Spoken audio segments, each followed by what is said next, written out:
네, 종목 Y에서는 이제 국내 증시 한번 들여다보도록 하겠습니다. 그 전에 이화영 아나운서와 함께 어제장 움직였던 특징주 지금 바로 만나보시죠. 네, 전일장에서 주목받았던 특징주 짚어보는 시간입니다. 우리 지수가 계속 저점을 찍고 있습니다. 이 코스피 지수가 다시 연중 최저치를 갈아치웠는데요. 개인과 외국인이 사자세를 보였음에도 불구하고 이 외국인들의 매도로 지수가 미끄러졌습니다. 이 코스닥 지수도 800선이 붕괴됐던 어제였는데요. 그렇다면 그 안에서 주목을 받았던 종목들 바로 체크해 보도록 하겠습니다. 네, 먼저 흔들리는 장세 속에서도 글로벌 SM 상한가 기록했고요. 4위에는 버킷스튜디오가 위치하고 있습니다. 이어서 광림과 한일사료 각각 3%대 강세가 나타났고요. 전일에 매수세가 가장 몰렸던 종목은 바로 TS 인베스트먼트였습니다. 어떤 이슈가 있었는지 오늘은 TS 인베스트먼트부터 자세히 보도록 하겠습니다. 주가의 반응을 먼저 보시면요. 장 초반부터 상승폭을 확대해 나갔고요. 상한가 기록하면서 3,705원을 종가 형성했습니다. 공고 음원과 함께 투자자들의 관심을 제대로 받았던 종목들인데요. TS 인베스트먼트는 공고 음원의 2대 주주로 알려져 있습니다. 온라인 의류업체 공고 음원이 무상증자를 결정했다는 소식에 가격 제한폭까지 오르면서 거래를 마쳤었죠. 이처럼 무상증자를 결정했다는 소식으로 인해서 TS 인베스트먼트 이 거래일 연속 상한가를 기록하고 있습니다. 다음 종목도 확인해 봐야겠죠. 두 번째로는 글로벌 SM 보겠습니다. 전일 가격 제한폭까지 시원하게 오르면서 1,035원의 거래를 마쳤습니다. 중국이 신종 코로나 바이러스로 인한 봉쇄를 풀었죠. 도시 봉쇄의 해제로 일부 지역은 생산이 재개되고 물류 이동도 시작됐는데요. 중국 국가통계국에 따르면 5월 산업 생산은 전년에 비해 0.7%가 증가했고 시장 전망치보다 올라온 수치라고 합니다. 이처럼 최근 중국 상하이의 코로나19 상황이 개선됨에 따라 도시 봉쇄가 해제되면서 글로벌 SM 강력한 상승세가 나타났습니다. 네, 이렇게 오늘도 관심을 한몸에 받은 종목들 자세히 짚어봤습니다. 네, 이제 어제장 특징주와 함께 앞으로의 시장 전망까지 한꺼번에 짚어드리겠습니다. 오늘은요, 헤르메스스탁의 김시은 팀장님 모시겠습니다. 안녕하십니까? 네, 안녕하세요. 네, 일단 저희가 종목을 들여다보는 시간인데 일단 오늘 FOMC가 끝나지 않았습니까? 네네. 그래서 국내 증시를 궁금해하시는 분들이 되게 많기도 하고 일단 저점을 또 찍었느냐 아니냐라는 말들이 많이 나오고 있어서 여쭤볼게요. 오늘 국내 증시 좀 반등할 거라고 보십니까? 네, 일단 말씀드리자면 단기적인 반등은 가능할 것이다. 네, 단기적으로만. 네, 일단 단기적으로 볼 수밖에 없는 게 아무래도 뭐 지정학적 리스크도 있고 금리 인상이라든지 리스크가 굉장히 많은 시장이었습니다. 그에 따라서 일단 FOMC 회의록에 대한 발표가 나기 전까지 계속적으로 시장에 대한 관망세가 계속적으로 이어졌었는데요. 오늘 발표가 나오면서부터 이제 불확실성이 해소가 되면서 네. 단기적인 반등이 나타날 것을 예정을 하고 있습니다.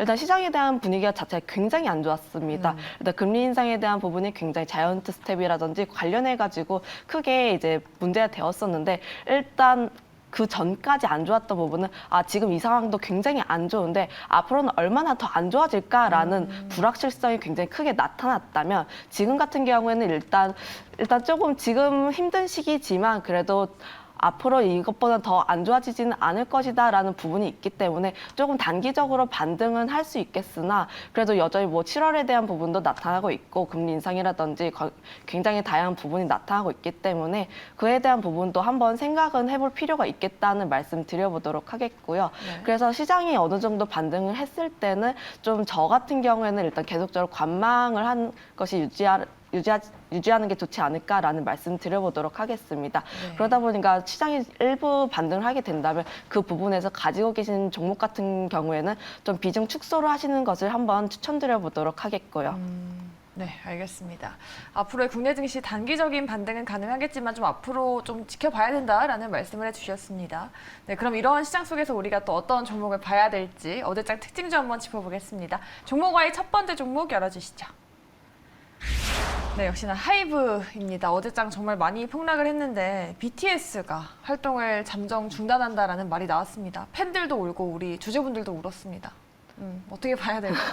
일단 보수적인 의견 아, 계속 말씀을 드려보도록 네. 하겠는데 일단 앞서서 말했던 것처럼 좀 비슷한 흐름인 것 같아요. 시장 자체가 좋지 않은데 일단 악재까지. 네, 악재가 같이 함께 겹치다 보니까 이제 패닉셀이 나왔다고 볼 수 있겠는데 일단 이 부분 같은 경우에는 단체 활동이 잠정 중단 소식이 나타나게 되면서 급락 소식을 나타냈습니다.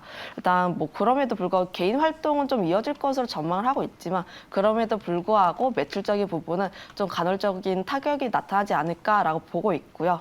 일단 많은 주주분들이 생각을 했던 게 이제 군 문제로 인해서 행동에 좀 차질이 나타날 것이다라는 부분을 이제 인지를 하고 계셨겠지만 일단 잠정 중단 부분은 언제 끝날지도 모르고 그리고 일단 멤버의 입에서 일단 좀 지쳤다라는 이야기가 나오고 있는 만큼 네. 군대 리스크와는 조금 결이 약간 다르다고 보여지고 있거든요. 일단 게다가 하이브 같은 경우에는 이제 BTS에 대한 의존도 자체가 굉장히 높은 편에 속하고 있습니다.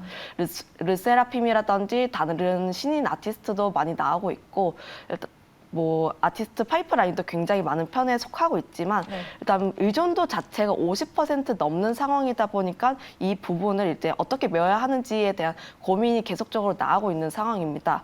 일단 매출 비중이 조금씩 줄어들고 있긴 하지만 매출 자체는 굉장히 큰 편에 속하기 때문에 이 부분 같은 경우에는 굉장히 크게 우려가 되고 있는 상황이라고 할 수가 있겠고요. 게다가 30일에 또 이제 보험의 예수 물량 해제일이 다가오고 있습니다. 전체 2% 정도의 물량이 나올 것으로 예정을 하고 있는데 일단 이 부분 같은 경우에는 나오는지 안 나오는지 여부를 한번 확인해 볼 필요가 있겠고요. 일단 보유자 관점에서 이 종목을 가지고 계신 분들 같은 경우에는 조금 대응하기가 어렵다고 할 수가 있겠는 게 네. 지금 아무래도 이 하이브를 가지고 계신 주주분들 같은 경우에는 엔터사가 잘 갈 것이다. 하이브의 매출이 굉장히 좋다 하면서 기대감을 위해서 주가가 상승을 했을 때 담으셨던 분들이 굉장히 많을 것으로 예상을 하고 있습니다. 그런데 지금 어제 같은 경우에는 24% 넘게 하락을 하고 있고 엔터사 같은 경우에 특히 하이브 같은 경우에는 주가에 좀 조정이 길게 나타나고 있는 편이다 보니까 그 부분에 대한 문제가 계속적으로 나타나고 있다고 볼 수가 있겠는데 일단 대응을 하게 된다면 일단 주식을 정리를 하고 다른 종목으로 들어가서 일단 수익을 봐야 하는 상황이라고 할 수 있겠는데 지금 시장 같은 경우에는 뭐 단기 트레이딩을 굉장히 잘하시는 분들 같은 경우에는 일단 수익을 어느 정도 낼 수는 있겠지만 일반 투자자분들 같은 경우에 그게 굉장히 어렵습니다. 네. 이제 시장 자체도 굉장히 어려운 상황이다 보니까 다른 종목군들을 들어가기보다는 관망하라는 의견이 굉장히 우세하게 나타나는 시장이기도 하고요. 그러다 보니까 지금 같은 경우에 대응에는 조금 의미가 없다고 보여지고 있고요. 추후에 하반기에 한번 기대를 해볼 수가 있겠는 게 아무래도 엔터사가 리오프닝 섹터 중에서 네. 실적적으로 굉장히 크게 기대가 되고 있는 섹터이기도 하고요. 하이브 같은 경우는 일단 잠정 중단 소식으로 인해서 실적에 대한 추정치가 약간 줄어들 것으로 전망은 하고 있긴 하지만 그럼에도 불구하고 하이브의 매출량은 굉장히 크다는 점을 봤을 때 하반기 리오프닝에 대한 그리고 엔터사가 다시 반등하는 추세가 나타났을 때 대응하시는 것을 한번 추천드려 보도록 하겠습니다.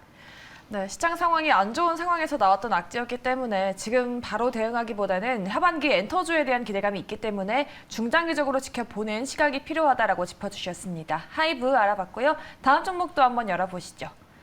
네, 오늘의 두 번째 종목은 퓨런티어 되겠습니다. 퓨런티어 자율주행 관련한 종목인데 또 이러한 호재성 이슈들이 나오면서 또 많이 급등하지 않았습니까, 최근에? 네, 그것도 있고 이제 자율주행에 대한 상용화 기대감이 굉장히 크게 나타나고 있습니다. 일단 서울시에서 레벨 4 수준의 자율주행 택시 서비스를 이제 시행한다고 하기 때문에 그에 대한 부분이 굉장히 크게 기대가 되고 있습니다.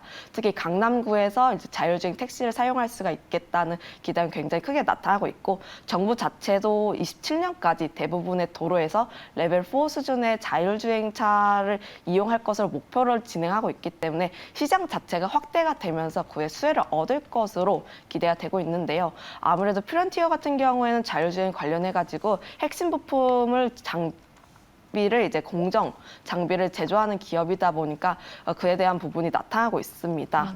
글로벌 전기 자동차의 56% 수준이 퓨런티어의 장비로 제조하고 있는 모습 보여지고 있고 진입장벽이 높은 미국의 AI 산업, 유럽의 트리옵틱사에 납품을 하고 있는 만큼 그만큼 기술력에 대한 신뢰성이 굉장히 높다고 할 수가 있겠습니다.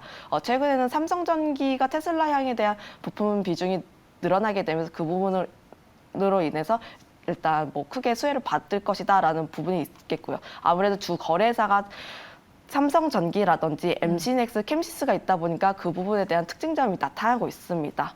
그리고 뭐 밸류체인이 확대가 되면서 외형 성장성도 기대가 되고 있고 네. 시장 자체도 뭐 로보택시 같은 경우에는 연평균 60% 성장, 그리고 전장 카메라 같은 경우에는 21년 대비해서 25년까지 2배 넘게 고성장할 것으로 전망하고 있다 보니까 그에 대한 부분이 나타나고 있고, 하반기에는 모빌아이가 이제 상장할 것으로 예정을 하고 있는데 네. 일단 모빌아이 같은 경우에는 자율주행 관련해서 굉장히 크게 기대가 되는 종목군이기도 하고요. 막대한 자금이 유입을 하게 된다면 이제 뭐 국내외 자율주행에 대한 테마 관련해 가지고 움직임이 나타날 수가 있다 보니까 그에 대한 수혜를 얻을 수 있다는지 한번 체크해 드려 보도록 하겠습니다. 네, 퓨런티어 역시나 자율주행 상용화 기대감과 실적 개선 전망 덕분에 앞으로도 지켜보면 좋을 것 같다라는 의견으로 마무리하도록 하겠습니다.